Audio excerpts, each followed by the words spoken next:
Hello everyone, I am Pavitra Devi, working as Assistant Professor in the Department of Computer Science, Artificial Intelligence and Data Science in Dr. S.N.S. Rajeshmi College of Arts and Science. Now I am going to take the class about the thread libraries. First, what is thread libraries? Thread libraries is nothing but thread library provide the programmer within an application program interface for creating and managing the thread. There are two primary ways of implementing thread library, which are the following. The first approach is to provide a library entirely in user space with kernel support. All the code of the data structures for the library exist in the local function call in the user space and in the system call. The second approach is to implement a kernel level library supported directly by the operating system. In this case, the code and data structures for the library existing in the kernel space. Invoking a function in the application programming interface for the library typically result in a system call to the kernel. Next one, main thread libraries. POSIX thread, Win32 thread, Java thread, POSIX thread, pthread. The thread extension of the POSIX standard for may be provided as either as user level or kernel level library. Win32 thread, the Windows thread library, is the kernel level library available on the Windows system. Next one, Java thread. The Java thread application programming interface allows thread to be created and managed directly as the Java programs. Next one, thread issues. There are several threading issues when we are in the multi-threading environment. In this section, we will discuss the threading issues with the system call, cancellation of the thread, signal handling, thread pool, and thread specific data.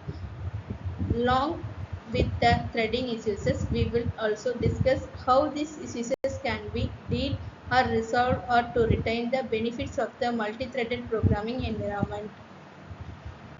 Next one, thread issues in operating system. What are the thread issues in operating system? System calls, thread cancellation, signal handling, thread pool, thread specific data. Next one, system call. System call, there are two system calls, fork and execution of the system call. Fork and execution system are the create the duplicate process of the invokes of fork. New duplicated process is called child process and process invoking the fork is called the parent process. Both the parent process and the child process continue their execution from the institution, that is the just after the fork. Consider that the thread of the multi-threaded program has invoked the fork, so the fork would be created new duplicated process.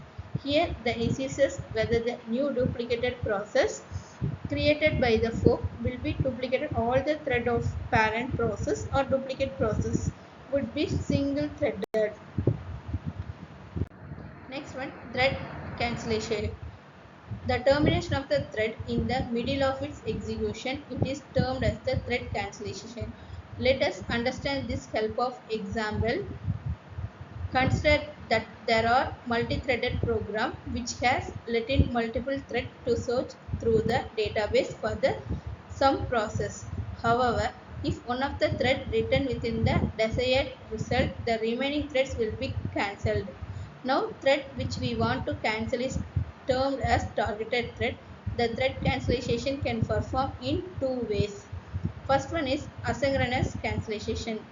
In asynchronous cancellation, a thread is employed to terminate the target thread instantly.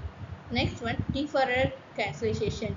The deferred cancellation, the target thread is scheduled to check itself at regular interval, whatever it can be terminated itself or not.